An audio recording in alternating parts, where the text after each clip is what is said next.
Hello and welcome. I am Ladi Akiridoluale. Tonight, call for devolution of power gets a boost as State Houses of Assembly in Nigeria back proposal.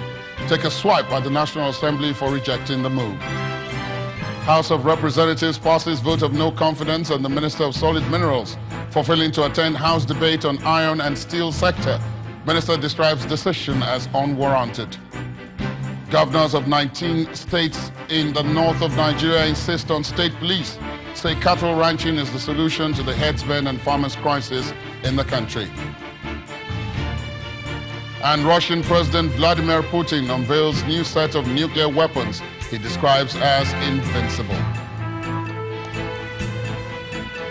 On Business News tonight, federal government to name, shame and prosecute tax offenders after March 31 deadline for tax amnesty. In sports news tonight, Brazil team doctor reveals that star forward Neymar will be out for 3 months as he begins race to be fit for 2018 World Cup. And from Abuja, former national chairman of the PDP, Amadu Ali, challenges young Nigerians to get actively involved in politics and shape their future.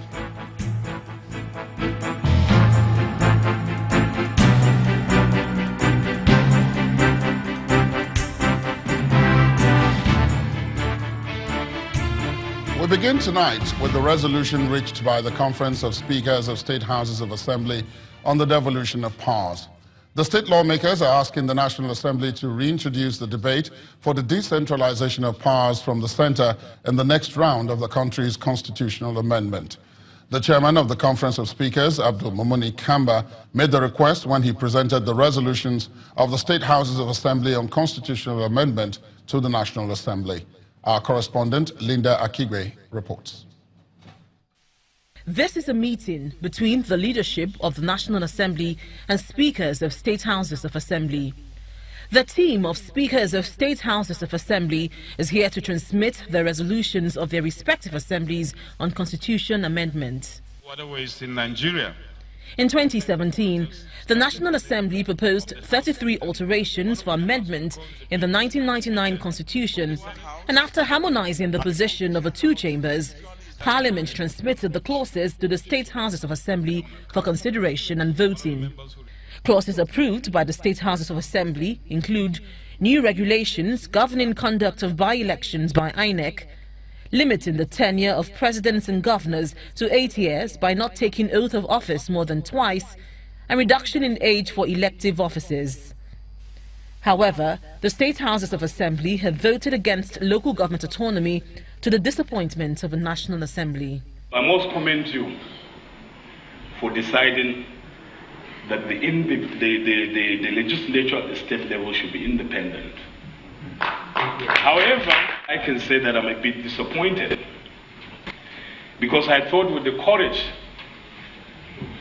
demonstrated by these highly skilled legislators, some of whom are seated before us, we will have delivered the longly awaited local government autonomy. But unfortunately, maybe our courage didn't go that far. There are other areas, of course, that we all know, devolution of powers, and they've named a few, and some of the other few amendments. So I'm happy to let you know that as we had promised Nigerians after the first exercise, we're not going to stop. This is a continuous process, and we have not stopped. Nevertheless, the chairman of the Conference of Speakers of the State Houses of Assembly makes a fresh appeal. Your Excellencies, on behalf of the constituents, we want to plead that the bill on devolution of powers be reconsidered and form part of the next proposed amendments to the Constitution. Going forward, the National Assembly will collate the approved amendments from the State Houses of Assembly and transmit to President Buhari for his assent. Linda Akibe, Channels Television News. Staying with the legislature, the House of Representatives has passed a vote of no confidence in the Minister of Solid Minerals Development, Dr. Kayode Fayemi, and his Minister of State, Abubakar Buhari. The lawmakers made the decision after the ministers failed to attend a sectoral debate on steel development in Nigeria organized by the House. The failure of the two ministers sparked an outrage on the part of members who described it as disregard for the legislature and contempt for the House of Representatives. Our correspondent, Lanre Lasisi, reports. Lawmakers and invited guests at plenary in the House of Representatives. They're here for another sectorial debate with special focus on the steel sector and how to revive the moribund Ajaokuta Steel Company in Kogi State. The Speaker of the House of Representatives wonders why such a national asset, which had almost been completed, was abandoned. To our collective shame, the present state of Ajaokuta Steel Complex is more of an expressive metaphor of our ineptitude and bad governance over the years. Before the debate can commence, it is observed that no member of the executive is present. The Speaker informs the House that the Ministry of Solid Minerals Development had written that the two ministers will not be attending the meeting because of prior commitments. He also reads the reply of the House. We think that the debate presents an opportunity for the ministry to debunk the widespread allegations that the proposed concessionaires have tied the hands of the ministry. We're worried that the apparent boycott of the session by your ministry can only lend credence to the allegations that the top echelon of your ministry are deeply conflicted over this matter. Reacting to the development, the lawmakers are clearly upset. If you ask me, we should, and if by move a motion that has a vote of no confidence and incompetence on them. A motion is immediately proposed. Let me rise to move that this House do set up a very powerful investigative ad hoc committee to look into the matter of Ajaokuta Steel Complex and thereby give the ministers a second opportunity for fair hearing. This clearly is not what members want. A second part is quickly added. That this House does move a motion of no confidence on the two ministers. Those in favor of the motion say aye. Those against it say nay. The ayes have it. The Speaker then explains the absence of the Minister of Finance. Next on the roll would have been Minister of Finance, but she's requested that she should be given till 4 p.m. to be here because she's currently in Kaduna. The House then proceeds to take presentations from some experts. Well, after hearing from the experts and with the conclusion of this sectorial debate, it will be interesting to understand the steps that the lawmakers will take to try and address this matter once and for all. Lanre Lasisi, Channels Television News. Meanwhile, the Minister of Mines and Steel Development, Dr. Kayode Fayemi, and the Ministry of Mines and Steel Development have both condemned the action of the lawmakers, describing it as unwarranted and unfortunate. But they've also explained the rationale behind the failure of both ministers to attend the meeting, saying it had been duly communicated to the leadership of the House in 2 separate letters. The statement says, quote, "It is rather unfair for the House members to categorize the minister's absence as boycott when they were adequately notified. Tolerance and moderation are essential ingredients in public service engagement," end of quote. The ministry further said that Dr. Fayemi was the first minister to address the sectoral debate in 2016 and that the Ajaokuta Steel Complex was extensively addressed on that occasion. It added that the House Committees on Privatization and Public Petitions subsequently held special sessions on Ajaokuta in which Mr. Buhari addressed the members on those 2 occasions. Governors of Nigeria's northern states have thrown their support behind the various steps taken by the federal government to address the lingering crisis between farmers and herders in Benue State and other parts of the country. The forum is calling on political parties and religious leaders to avoid escalating the situation through their utterances.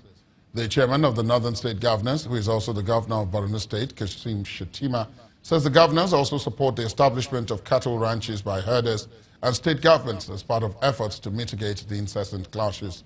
The governors are also backing the national call for state policing. Details of the decisions made are contained in a communique read by Governor Kashim Shettima. We are not opposed to cattle ranching. we are not opposed to adopting solutions to our challenges. By 2050, Nigeria's population will be 440 million. And it is projected that 70% of Nigeria, 73% of Nigerians by 2050 will live in the north. So we are willing to embrace modernity. The productivity of our current of our livestock is nothing to write home about. Our cow produces 1 liter of milk per day. A European breed, a Persian cow produces 40 liters of milk per day. So it's in our best interest to modernize, to embrace change, so that our herdsmen can stay in one place. The productivity of their livestock will shoot up. They will have access to education for their kids. They will have access to health care and all the goodies of life that you and I are enjoying that we have deprived them of. To security matters, the efforts of the military in preventing attacks on farming communities in Adamawa State is yielding results with the arrest of 11 suspects through a joint effort between the military and the police. The 11 suspects are arraigned in connection with the attacks in Demsa and Song communities, where no fewer than 78 persons were reported killed in 2 separate attacks. The State Police Public Relations Officer Othman Abubakar explains that 5 AK-47 rifles, a locally made gun and 161 rounds of live ammunition and other dangerous weapons were recovered from the suspects. Staying in the northeast, the Borno State government is proposing the official shutdown of all internally displaced camps in the state by May this year. Governor Kasim Shettima is also promising displaced persons who are willing to return to their ancestral homes that they would be safe and they will be guaranteed the support of the state government and humanitarian partners. He explains that residential and municipal buildings are being rebuilt across all the local government areas of the state. Orphans, unaccompanied children, they are in every displaced people's camp in Maiduguri. 52,000 of them. Most of them watched the gruesome killing of their parents and are now left traumatized, living with relatives or kind-hearted neighbors in the camps. Even though they come from different backgrounds, their stories are the same.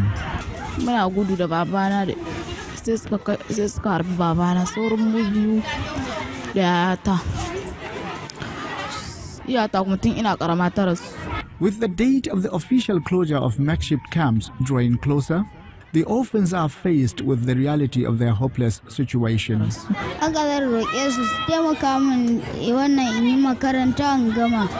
The orphans now have a reason to cheer with the grand plan by the state government to have them enrolled in the newly built mega schools. With indigenous engineers handling the project, 20 out of the 35 mega schools spread across local government headquarters have been completed, while the remaining 15 are in various stages of completion. We have to make provisions for the education of these orphans. This is an obsession for us. Now it is not feasible for us to build those mega schools in the villages because the security is still a little bit tenuous. But most importantly, in all the local government headquarters, we'll build mega schools so that indigenes of those communities that were opened by the crisis can easily be kept in those communities for proper education. The Borno State government encourages families in each local government to adopt and absorb the orphans into the family system while accessing the free education put in place. Back in Maiduguri, any family that adopts the orphans will be given free accommodation at the newly constructed Dangote village, a 6,000 housing unit supported by billionaire businessman Aliko Dangote. Each school is built with a capacity of 1,800. While each class is meant to accommodate 40 students. In part 2, after the break, we'll take a look at the seeming legislative and executive face-off on the 2018 budget and its implications for the economy. Please stay with us.